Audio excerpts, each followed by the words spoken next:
c'est l'accès à la cantine, qui est souvent un obstacle, une frontière pour les parents dans le besoin. Cantine scolaire à 1 euro. Voilà, pourquoi cela n'a pas été fait avant. En tout cas, ça c'est une mesure que vous mettez sur la table.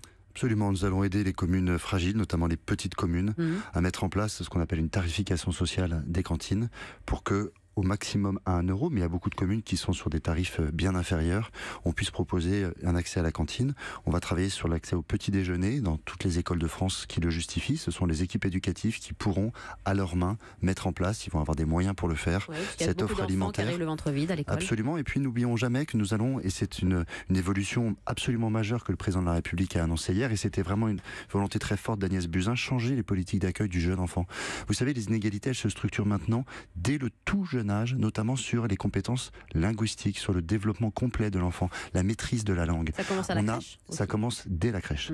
Et donc, on sait qu'aujourd'hui, à 4 ans, on a un écart de pratique langagière de 1000 heures et on a 1000 mots d'écart selon l'origine sociale à l'entrée en CP. Donc, il faut agir le plus tôt possible.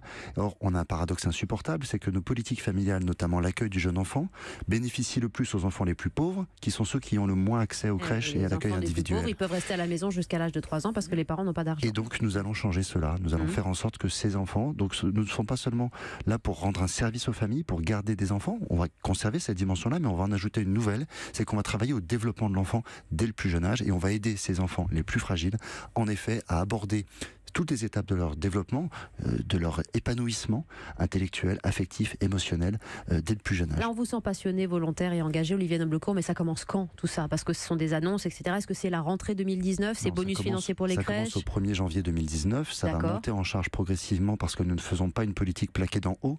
Toute cette stratégie, elle a été pensée avec les associations, avec les personnes concernées elles-mêmes, et ça n'est pas une stratégie portée par l'État seul, elle sera portée par les collectivités, par les associations. Donc ce sont les acteurs qui vont s'en saisir. Et forcément ça prend un peu de temps, mais si on n'arrime pas la lutte contre la pauvreté à la réalité du terrain, on fera des plans les uns après les autres, des effets d'annonce politique et rien ne changera. C'est le cas depuis 50 ans. On procède dans l'autre sens. Merci.